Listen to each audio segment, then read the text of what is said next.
Saludos, muy buenas tardes amigos, amigas de 2x3 en Salud. Bienvenidos sean todos ustedes a este programa preparado con muchísimo cariño para ustedes. Buenas tardes, Doris. Buenas tardes, Tati. ¿Cómo estás tú? Yo estoy bien, ¿y tú cómo estás? Bien, Doris, una semana como está haciendo hace un tiempo, con mucho calor, con lluviecitas. Sí, ha empezado a llover en algunos puntos del país, incluyendo el Gran Santo Domingo. Incluyendo el Gran Santo Domingo. Pero como dices tú, realmente el calor, esto parece que nos indica que va a ser un verano bastante caluroso. Y recordemos a la población, porque algunas personas escuché decir, no, que el calor hace que las personas desarrollen hipertensión, y no es así. No, lo que hace es no. que los golpes de calor en personas que tienen condiciones de salud, como la hipertensión, la diabetes, problemas cardiovasculares. Problemas de la piel. De la piel, pues puede exacerbarlos. Entonces, tal como dicen los expertos, lo importante es la hidratación. Y cuidarse al momento de hacer las actividades físicas, no dejarla de hacer. Y no dejarla de hacer, pero no hacerla en horas pico. Es decir, que los ejercicios sean antes de las 6 de la mañana, 5 de la mañana. No, tan temprano no. Tan que temprano la gente no. no se levante tan temprano porque hay que dormir. Eso hay que descansar también, dice el doctor. No, que lo hagan antes de que el sol suba mucho, o sea, quizás antes de las 9 de la mañana. Es que a ella no le gusta levantarse temprano. Yo me levanto temprano. Pues sí, o en la hora del al atardecer ya cuando el sol haya Eso es lo que quiero decir, poco. o sea, no se vaya a hacer ejercicio a la 1 de la tarde, a las 2 de la tarde, porque se lo va a comer vivo el sol. Sí, hay mucho calor, la verdad que sí, hay que cuidarse. Y otra situación, Tati, que ha estado ocurriendo durante estos días, bueno, se celebró recientemente el Día Internacional de las Enfermeras, y recordemos que este es un recurso humano que tenemos años hablando sobre las dificultades que enfrenta por lo general este personal, este recurso humano en salud, porque ellas se quejan de que ganan poco, de que tienen sobrecarga de trabajo, y realizaron esta semana una actividad internacional donde analizaron todas estas situaciones. Hablaron de los grandes desafíos de los sistemas de salud, la preparación de los recursos humanos, el tema de esa sobrecarga de trabajo justamente, y hablaban de la equidad y la calidad de los servicios de salud. Ellas dicen para los más pobres, yo siempre digo para los más empobrecidos, porque la razón de que haya pobreza, hay responsable de que haya pobreza en el mundo. Por eso la palabra correctísima es empobrecido. Ahora le dicen a los pobres vulnerables. Los más vulnerables. Los más vulnerables son ahora empobrecidos. Se han ido cambiando un poco los términos, ¿verdad? Como para ponerlo más bonito. Pero al final es lo que tú dices, las condiciones vulnerables, las condiciones de pobreza están ahí. Así es, y en ese mismo sentido, las enfermeras son un recurso humano importante que solamente se valoran de vez en cuando. Un tema que tienen ellas, por ejemplo, que lo tratamos mucho el año pasado, es que se van al exterior, porque fuera de aquí las enfermeras dominicanas son altamente valoradas. Así estamos hablando de Estados Unidos, sí. Estamos hablando de Italia, estamos hablando de España, donde son altamente queridas, respetadas y valoradas económicamente, que al final, señores, un recurso humano para valorarlo no es de palabra. Usted necesita que lo valoren con un correcto salario, con un justo salario también. Entonces volvemos y caemos en las mismas debilidades del sistema de salud. ¿Qué tú ganas formando un recurso humano, invirtiendo en ese recurso humano, si lo vas a dejar ir? O sea, se hablaba también de fugas de cerebro. Sabemos que no es solamente en el sector salud, es en diferentes áreas del saber, pero en este caso estamos hablando de los recursos humanos en salud, que se forman, se preparan en el país. El Estado paga, por ejemplo, para médicos en sus residencias médicas, como dices tú, para enfermeras, pero al final se van porque aquí no se le dan los incentivos ni las condiciones laborales que realmente demandan un recurso humano. Pero tú abordabas un tema también con relación a las enfermeras, y es que lamentablemente en el país hay demasiados gremios de enfermería, no vemos esa unión, y al final quizás por eso no logran los objetivos, como ocurre con el Colegio Médico Dominicano, que cuando tiene una demanda, pues hay una unión entre ellos y hay que responderle. Y eso responde, ciertamente. Bueno, Doris, con ese comentario tuyo final y el llamado a que esos gremios se unan para que sean más fuertes, nos vamos a ir a unos mensajes comerciales, y con el invitado que vamos a traer ahora, vamos a hablar justamente sobre los sistemas de salud en América Latina. Perfecto. Volvemos en un momentito. 2x3 en salud.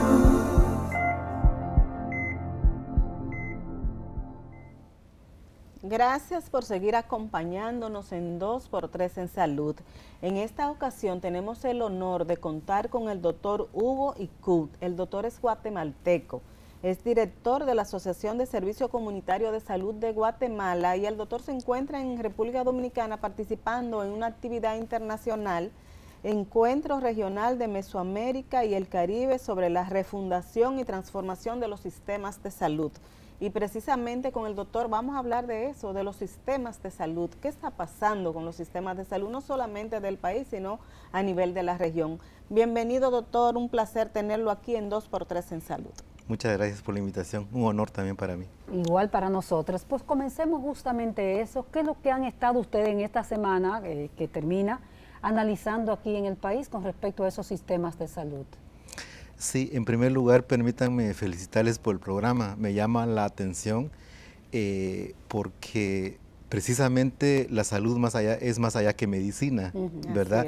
Y la medicina es más allá que pastillas e inyecciones. Correcto. Precisamente por eso estamos hablando de sistema de salud, ¿verdad? COVID-19 nos vino a dar varias lecciones. Además, estamos en una época complicada en torno a crisis climática, por ejemplo, ¿no? COVID-19 es parte de esta crisis. COVID-19 entonces viene a destapar de nuevo esa situación caótica, precaria de los sistemas de salud, especialmente los sistemas públicos de salud. En ese sentido, entonces, vemos bastante preocupante de que no estamos preparados, especialmente porque en los últimos años ha habido una cooptación, un cambio drástico del modelo en torno a lo privado versus lo público. Eso es preocupante porque entonces nos dimos cuenta que ante COVID-19 lo privado queda demasiado corto. Y ¿Ese lo público, es el impacto del neoliberalismo? Por supuesto, Total. si le queremos llamar ese nombre, obviamente es el embate neoliberal basado en toda una estrategia de globalización de hace algunos tiempos, y todos nuestros países han sufrido en las políticas públicas de eso que le llaman reformas, reformas impulsadas desde el exterior, ¿verdad? El Banco Mundial hace algunos años fue impulsora de muchas reformas, ¿no?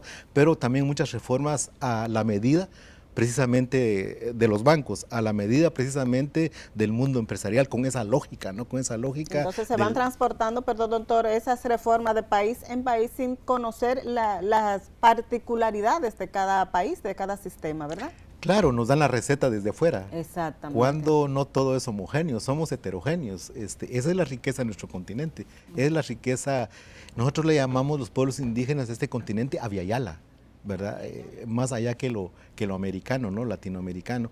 Y hay mucha riqueza cultural, ¿verdad? En donde entonces inclusive han habido diferentes luchas, apuestas precisamente para dar salud, para tratar de implementar diferentes sistemas de salud. Doctor, ¿cómo impacta, perdón Tati, cómo impacta eso que dice usted, se privilegia lo privado, ¿verdad? Y se van mermando lo público? ¿Cómo impacta eso en la salud de las comunidades, de las poblaciones? De diferente manera. En primer lugar, el acceso, ¿no? O sea, porque entonces empieza a dividir a la gente en estratos sociales de riqueza, pobreza, etcétera. Hay, obviamente, hay problemas de acceso para la gente, especialmente en el caso de Guatemala, por ejemplo, pero también es característico de muchos países latinoamericanos, hay alta población rural. En el caso de Guatemala hay alta población indígena, entonces son quienes menos tienen acceso a estos servicios, ¿no? Difícilmente entonces pueden accesar a esos servicios más cercanos, lo más público. En el caso nuestro, los puestos de salud, los centros de salud, los encuentras desabastecidos, ¿verdad? Y entonces es muy difícil. En el caso de Guatemala, no existe un sistema tal cual, porque hay diferentes subsistemas. El sistema oficial, que sería a partir del Ministerio de Salud, únicamente tiene la cobertura del 38% de la población. El Seguro Social más o menos un 18%, la iniciativa privada un 15%, hay todavía un 20% sin acceso a servicios de salud. Entonces COVID-19 viene a destapar esa parte, ¿no? El neoliberalismo, doctor, y lo planteo en un libro que me gustaría que usted se llevara, los pacientes con el impacto del neoliberalismo se convirtieron en clientes en América Latina. Claro. Se convirtieron en clientes y la salud en una mercancía. Me gustaría que usted nos analizara desde la concepción cómo ustedes están mirando eso, cómo lo han visto ustedes en el análisis que han hecho esta semana. Bueno, precisamente es el análisis crítico que estamos haciendo, ¿no?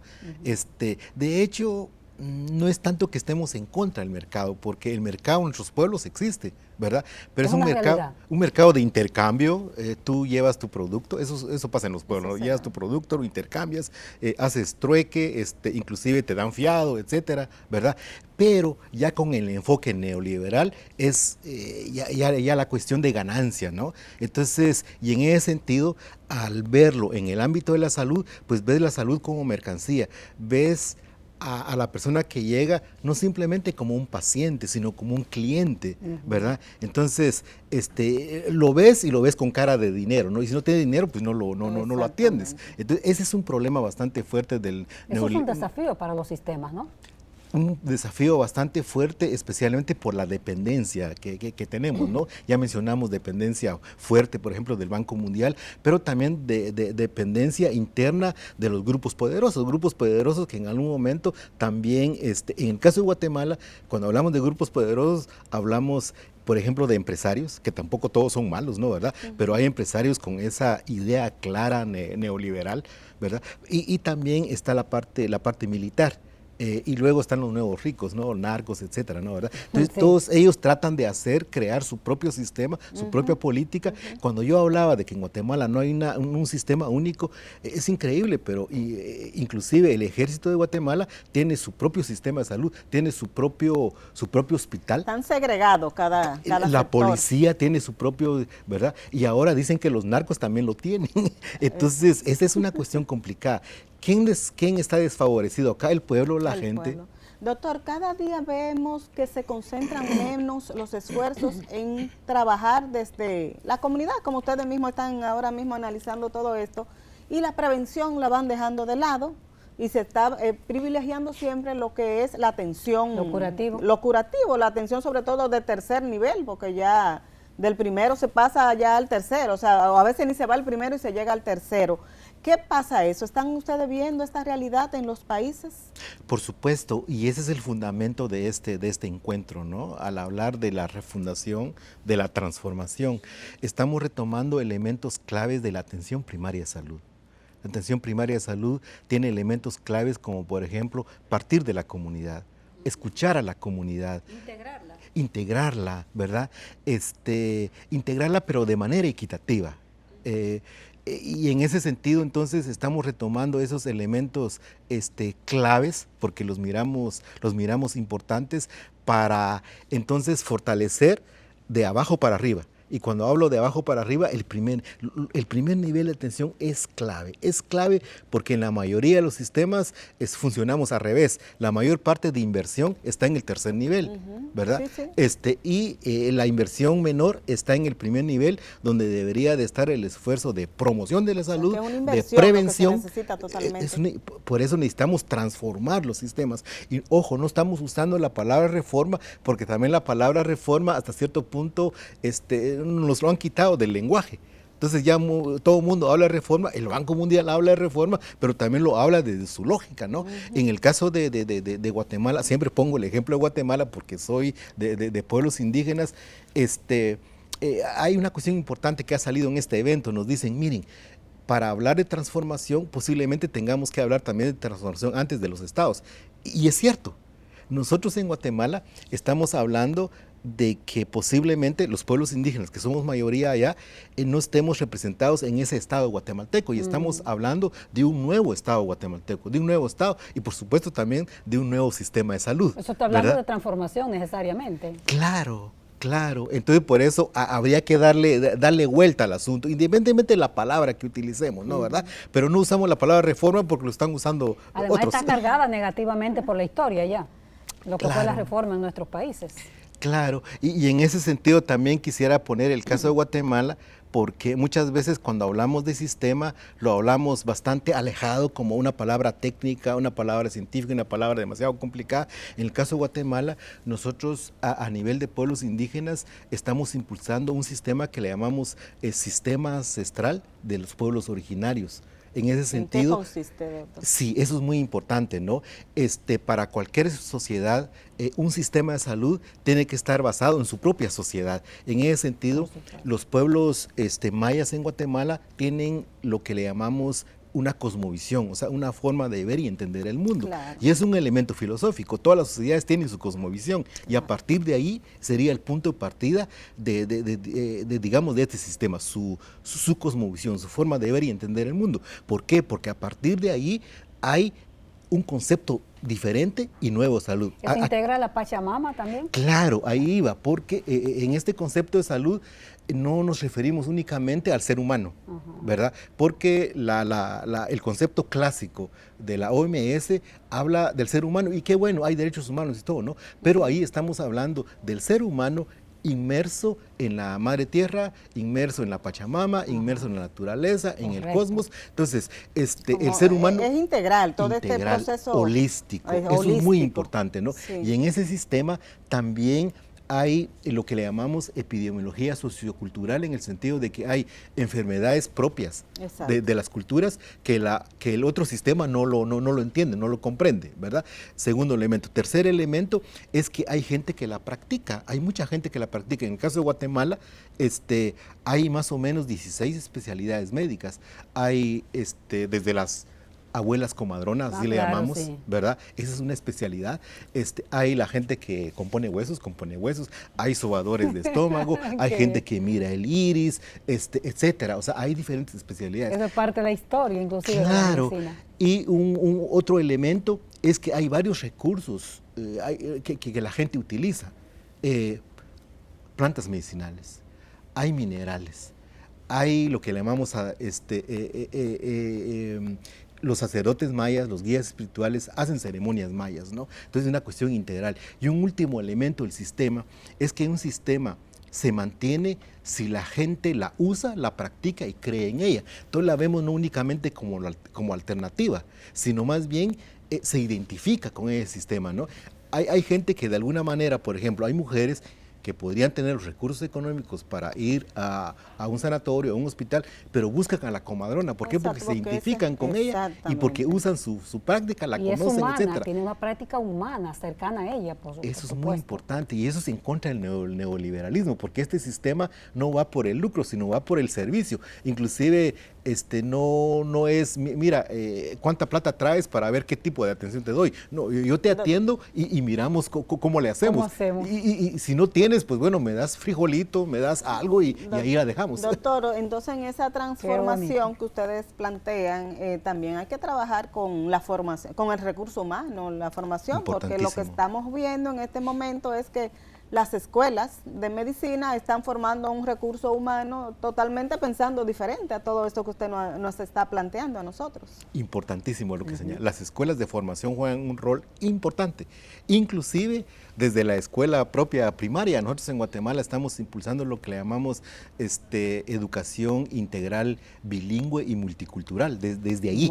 Y luego en las escuelas de formación de enfermería, por supuesto de medicina, tienen que enseñar, tienen que informar, tienen que educar en el sentido de que hay otros sistemas, otros modelos de salud que pueden ser integrados para que precisamente haya. Entonces cuando hablamos de transformación no es únicamente de voy y lo cambio, no, tiene que ser un proceso paulatino de corto, mediano plazo y que tiene que venir de diferentes generaciones. Doctor, esto que usted está planteando es tan importante que ustedes le han dedicado 2 o 3 días durante esta semana, así que nosotros no lo podemos abordar todo en un programa, en una participación. Usted queda invitado para cuando vuelva al país o cuando uno de los compañeros que están aquí en la República Dominicana quieran este espacio es especializado en temas de salud, nosotros estamos a la orden. Muchas gracias por haber estado con nosotros. Muchas gracias a ustedes. Que regrese bien y que todos estos contenidos pues sean aplicables a la cultura y a la realidad de la salud de nuestros pueblos. Muchas gracias. Bye. Muchas gracias, doctor. Nosotros regresamos en un momentito. No se lo pierdan. 2x3 en salud.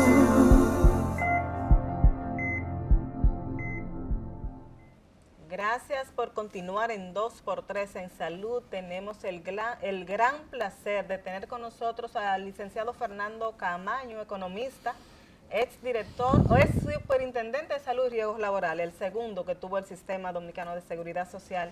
Así que con él vamos a hablar de todos estos temas vinculados a la seguridad social. Y él dijo que quiere hablar de política, pero vamos a ver cómo lo manejamos con Fernando. Es un placer, Fernando, tenerte con nosotros. Gracias, gracias. Y ahora sí, buenas tardes. Buenas tardes, Fernando. La verdad que sí, como dice Dori, es un placer porque Fernando se conoce el sistema. Vamos a hablar justamente de cómo visualiza un ex funcionario que estuvo por 8 años, ¿verdad? 8 años, 3 meses. 8 años y 3 meses dirigiendo la Superintendencia de Salud y Riesgos Laborales. ¿Cómo ve en este momento el sistema de seguridad social? ¿Qué es lo que estás observando? Mira, desde el año 2019, y ya hemos sido un poco críticos con el tema. El día 9 de mayo, que es el Día de la Seguridad Social, Día Nacional de la Seguridad Social, por decreto del presidente Fernández de entonces, 247-11, del 25 de abril del 2011. Tuvimos un acto en el partido y comentábamos con la prensa, compartíamos del proceso que ha habido de deterioro en cuanto a la institucionalidad y la transparencia. Y contábamos sobre algunos aspectos fundamentales que ponen a pensar a uno de que ya el sistema entró en un proceso de contaminación, de proselitismo político. En estos 22 años cayó a partir del 19. Como en ocasión de la pandemia, los políticos se ven siempre muy tentados en usar crisis, y más si son en procesos reeleccionistas. Hicimos críticas severas sobre lo que tiene que ver con aquello de los 40,000 millones de pesos que en una operación triangulada rápidamente para recibir dinero fresco, el gobierno emitió bonos de Hacienda para un supuesto programa de infraestructuras 6 meses antes de las elecciones, cosa que nunca se ha auditado el uso de esos recursos.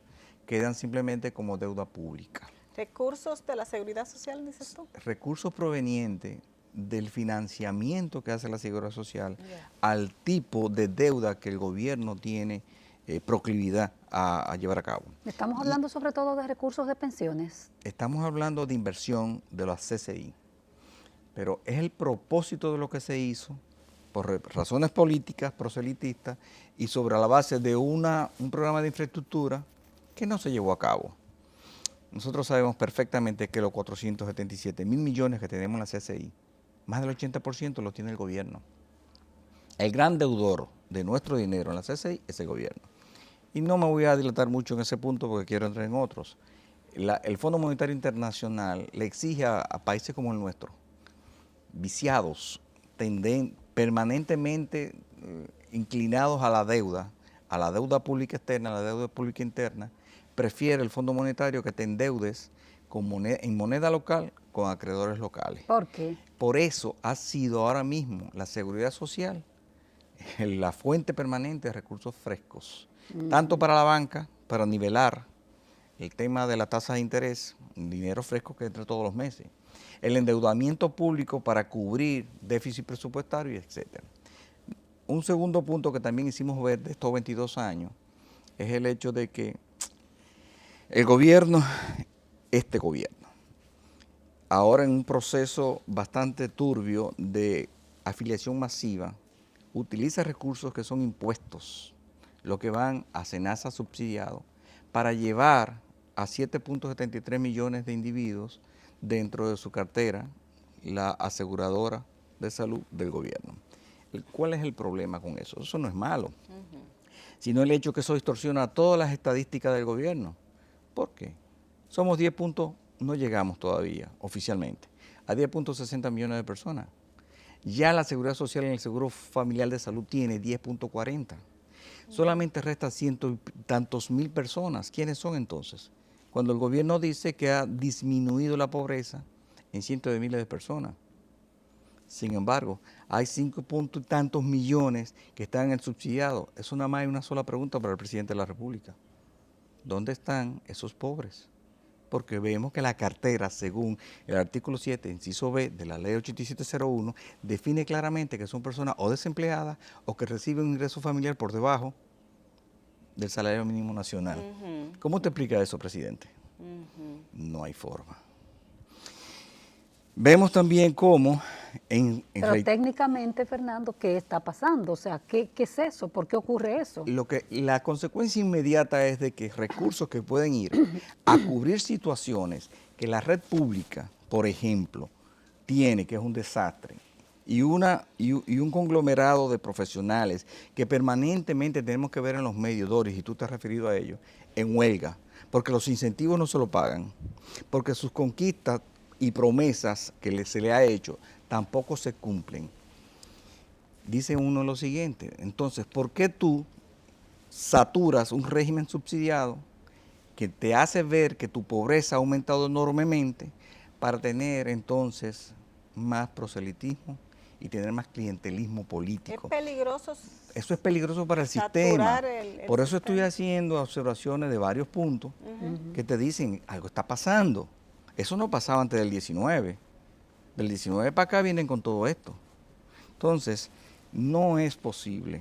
Hasta el 19, perdóname Fernando, hasta el 19 la Seguridad Social la observábamos como entidades muy técnicas. La veíamos como muy técnica, muy institucionales y haciendo aportes, porque voy a esta otra crítica.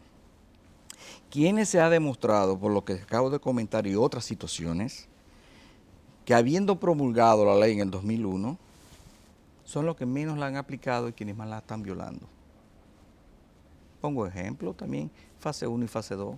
Lo violó el gobierno pasado y la siguió violando inicialmente, recursos que son las reservas técnicas invertidas, o la inversión de las reservas técnicas de Idopril, se fueron.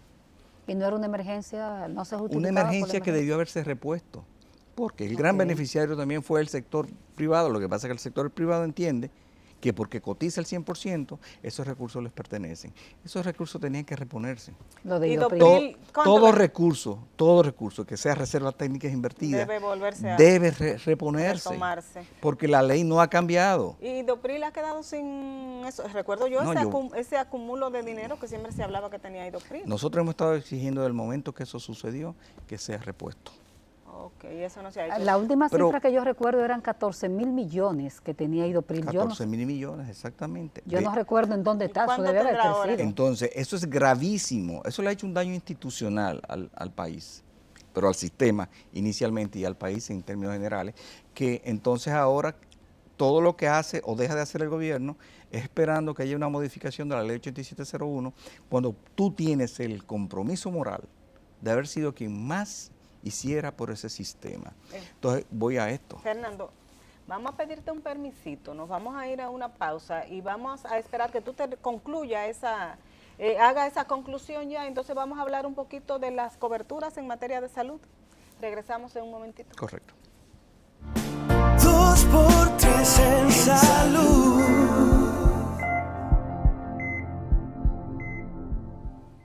Continuamos esta conversación con el economista y ex superintendente de Salud y Riesgos Laborales, Fernando Caamaño. Fernando, estabas concluyendo una parte sobre el tema de los recursos Idopril. Ahí dejamos la cancha. Sí, sobre todo el uso indebido de recursos que pertenecen al sistema. Nosotros somos de opinión de que todo lo que entra al sistema le corresponde al pueblo dominicano para el financiamiento de sus derechos fundamentales, que están consignados en la ley. Si usted lo usa para otro evento, lo que fuese, y usted lo quiere justificar, ese es su problema, pero usted está violando la ley. Mira el caso. 2.400 millones de pesos invertidos en inversiones de reserva de maternidad y lactancia. Eso dejamos nosotros cuando nos retiramos en el 15. Este gobierno tuvo el año pasado que inyectar 600 millones porque ya estaba en cero. porque ya estaba en cero y no hay explicación, como que no está pasando La nada. verdad que hubo una crisis ¿Qué con el tema de la pasó con esos lactancia. recursos entonces, Fernando? No que sabemos, ustedes dejaron en el 15? hemos pedido explicación. Si hubiera un problema de cálculo actuarial, debieron entonces haberlo corregido, Exacto. pero también hacer las explicaciones del lugar, porque es que aquello no es un banquito de picar carne, como hemos dicho. Entonces, hay otros aspectos que también hemos criticado estos 22 años, especialmente últimamente. El tema de la atención primaria, o más bien, el cambio de modelo de la atención en salud por niveles. El gobierno se llena la boca con decir que está haciendo remodelaciones y nuevos UNAPs. Son locales, no es una estrategia, no es un modelo, no está protocolizado, no hay no hay un sistema de referencia y contrarreferencia como lo hemos pedido desde hace muchos años. No existe el modelo. Como lo contempla la ley. Claro, no, es que la ley está ahí para que coja polvo y ahora quieren una nueva. Bueno, hay una nueva, pero ustedes tampoco lo implementaron. nosotros lo estuvimos implementando, inclusive el gobierno que nos sustituyó, estoy hablando del gobierno de Leonel Fernández, el gobierno de Danilo Medina hizo grandes aportes, pero están ahí. Ninguna de las leyes que modifican, amplían y mejoran el 8701. Me refiero, por ejemplo, a atención primaria. Escúchame, ninguna ha sido por este gobierno. Esta gente que está en el gobierno fueron la gente que lo promulgaron. La 12315, la 1320, la 389, etcétera. Son leyes que complementan y fortalecen el 8701. Entonces hay que esperar que aquello pase. 22 años te guamiaste, como dicen los tigres en la calle. ¿Y dónde están los aportes? Pero retomo la pregunta de Altagracia, ese primer nivel, esos niveles de atención y ese sistema de referencia y contrarreferencia que tanto se necesita, porque solamente el que sabe, el que tiene un paciente y tiene que salir él a ver dónde se lo pueden recibir y se lo rechazan, sabe lo que es no tener ese sistema. Dice Altagracia, ustedes tampoco lo implementaron, o sea, aunque nació con la ley. No, lo que sucede es que nosotros estuvimos en el proceso de implementación, poniendo a cantar el pajarito que otro pintó. Perfecto. Un conjunto de leyes y normas que tuvimos que ir construyendo en el tiempo. No estaba todavía la 12315. No existía. Con nosotros estábamos en diseño y en discusión. Pero ya no hay excusa, no hay excusa. Nosotros todo ese marco todavía ya estaba. O sea, ya ustedes lo dejaron, entonces había que todavía no había sucedido esa separación de poderes en el sector salud. Sí. Había que esperarlo. Desde que eso ocurrió, había que sentarse con el sector privado, que es de lo que se oponen, y el mismo colegio médico, sí, claro, a un cambio del modelo. Sin embargo, quisieran ganar lo mismo que se gana en España. Pero en España, los últimos meses, estuvieron en la calle haciendo reclamos médicos y enfermeras por meses para que se profundice su modelo de atención. Fernando, aquí los médicos le dicen a los pacientes, no, es que si se implementa ese sistema, ese modelo así, tú no vas a poder ir directo a tu especialista. Entonces la salud es un negocio. Entonces la salud es un negocio. Entonces, a mí que no me vengan con eso, yo soy muy claro cuando hablo, ustedes lo saben que es así. Claro. Entonces, este relajito de darle vuelta y quererse morder el rabo como el perro, de que la salud es un derecho, sí lo es, pero nadie la quiere dar gratis, nadie. Todo el mundo quiere cobrar, y yo entiendo que sí. Porque los médicos tienen familia, tienen que pagar el colegio, tienen que pagar la universidad, tienen que vivir. Pero no me hablen de eficiencia y costo-efectividad en salud si no hay un modelo de atención por niveles. No lo va a haber, sépanlo. El pueblo dominicano debe exigirlo. España es uno de los mejores sistemas de salud que tenemos en el mundo. España. Sin embargo, ellos piden que se profundice el modelo de atención por niveles. Aquí no. Aquí entonces se guarecen en los sectores que lo rechazan. Tienes un ministro de salud que es empresario de clínicas privadas, muy exitoso, y tienes también un colegio médico que también se opone, especialmente los especialistas. Entonces a la sociedad le corresponde. Entonces a la sociedad, al pueblo dominicano y a nosotros los políticos nos corresponde tomar el toro por los cuernos. Bien, entremos en la ley 8701 que se acaba de elevar. Quiero insistir en esto porque estamos bien representados en esa comisión bicameral por Bautista Rojas Gómez, por Omar Fernández Domínguez y por Rafael Castillo. Ya se elevó el primer borrador con la aquiescencia o el beneplácito de que se conozca en el hemiciclo. No esperamos magia. Hubieron 22 años hasta ahora y esa 8701 no está del todo aplicada. Exacto, hay No, muchas claro, cosas que no no se han está verificado. y es una excusa. Si no aprueban una nueva modificación, al pueblo dominicano hay que darle las garantías de que vamos a seguir para adelante con esa ley y con las otras que la complementan, porque son derechos y conquistas que no se pueden dejar caer y se puede mejorar con lo que hay. Así es. El problema es que es muy cómodo decir, no, hay que esperar Vamos que a esperar que se modifique. No, Fernando, ¿y no. qué contempla esa modificación, la que Entre donde está ellas, el doctor Bauta Roja? y entre eso? ellas algo muy importante que es fundamental. Yo en lo personal digo, me conformaría con que el veto se termine de aprobar, el veto público, Que el veto sea del Estado. que el veto sea del Estado. Pues yo te voy a decir una cosa, la exigencia del modelo de atención, la ley lo dice y no la aplican. Solo eso significa un 30% más en costo efectividad en el gasto de salud. ¿Tú entiendes? Entonces, aquí las cosas las toman por pedazos y no la ven del punto de vista general, como decía el doctor, que holísticamente. Fernando, Así no conviene. Fernando, tú fuiste superintendente de salud. A Fernando lo tuteamos porque es un hombre muy joven, ¿verdad, Doris? Ya no, mira. Superintendente de salud. Sobre la superintendencia de salud hay una serie de aspectos y de temas. Por ejemplo, alto costo. Todo el tema de alto costo.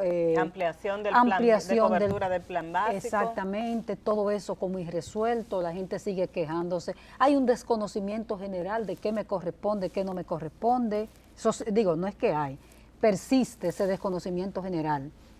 ¿Qué piensas que es la tarea del momento con esos aspectos? El tema de la cobertura. Es verdad que se ha ampliado cobertura, por ejemplo, para trasplantes renales, Mira, para algunas enfermedades como el cáncer. Un sistema de seguridad social y un sistema de salud se logra acorde a la economía que tenga cada país y a la institucionalidad que tenga. Por eso hacía referencia a la del 123.15. Si no hay una institucionalidad, si no hay un andamiaje legal, no te permite ni como regulador, ni como rector, ni como gestor de un sistema avanzar. Mira el caso de salud. En el caso de salud siempre hay que vivir con eso. Hay un mercado de salud, digan o no, hay un mercado de salud, donde el Estado tiene la obligación y la posibilidad de actuar y modificar las cosas, simplemente dando ejemplo en el servicio, tanto en el aseguramiento como en la provisión. Y usted no lo ve. Usted no lo ve. La transparencia es importante. La red pública de salud debe ser un ente de servicio, una gran PCS que facture sus servicios. Porque eso es una gran prestadora realmente. Eso es lo que es, que facture sus servicios y los reciba con un pago en igualdad de condiciones en el sistema para comenzar a regular las cosas. Pero no le interesa inclusive a muchos médicos que cobran aquí, cobran allí. Entonces, miren, hay algo fundamental. ¿Y quién le va a poner el cascabel al gato? El Estado. El Estado. El Estado. Yo me conformaría, reitero, con el veto en la mesa. Eso le da un poder, pero se Eso necesita esa voluntad política entonces. Se necesita colgantes que no hay. Esa voluntad política para que una vez se Que ponga no ese hay. poder de veto, porque No, es que estamos en una situación también que va más allá de lo que estamos hablando. Estamos hablando de gente que está improvisando, poniéndole nombre a las cosas. Pongo uno rapidito. Ayer habla el candidato nuestro, casi candidato nuestro, a alcaldía, sobre un tema de infraestructura a nivel del distrito, que hay la necesidad por un tema de manejo, de tráfico. Hoy dice el gobierno que va a hacer un tren. anunció un tren, sí, esta En vez de semana. reconocer que hay planes de extensión de los metros diseñados, simplemente dice Es continuidad. continuidad de Estado, que fue lo que hicimos en el 2006-2007. Recuerdan que cacareábamos, para que se nos entendiera, no nos gusta esa ley, no es nuestra ley, nunca quisimos esa ley, pero hay que cumplirla. Así es. Así es. Fernando, vamos a pedir tu anuencia. Nos vamos entonces a una pausa comercial y regresamos con el último segmento de 2x3 en Salud con el economista y ex superintendente de salud, Fernando Camaño. 2x3 en salud.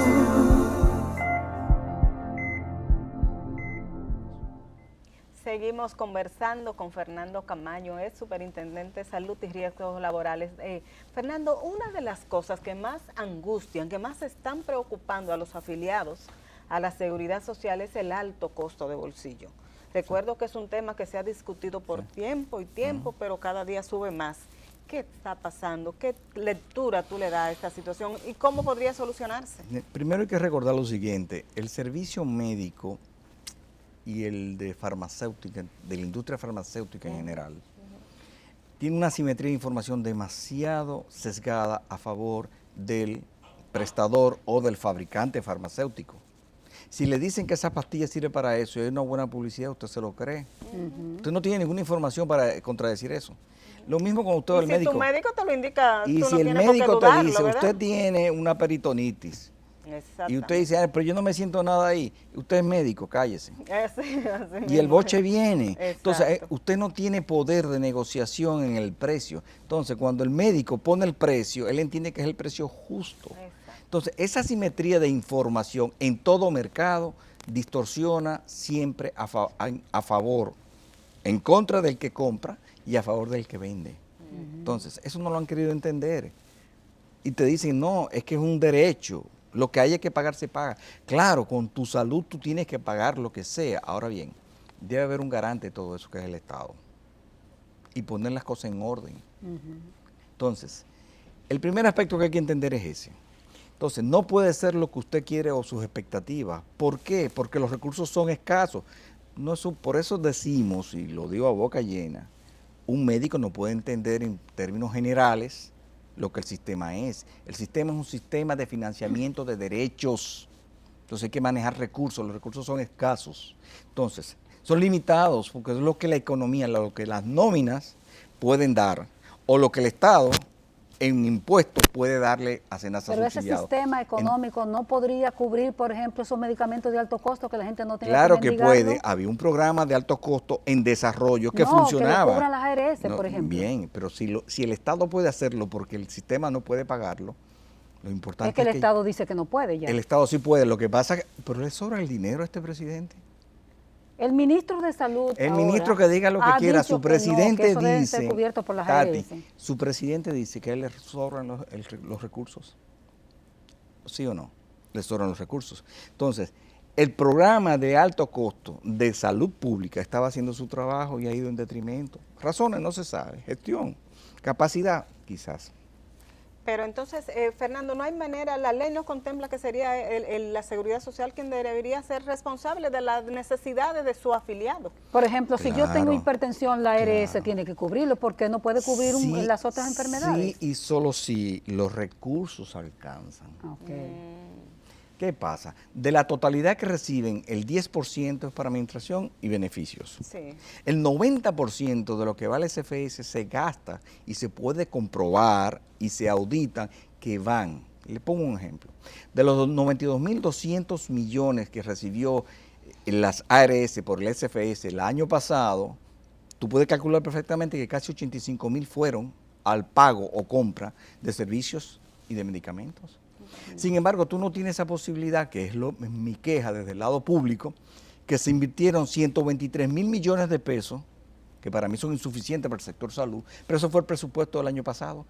La gran mayoría, más de la mitad, son gastos corrientes.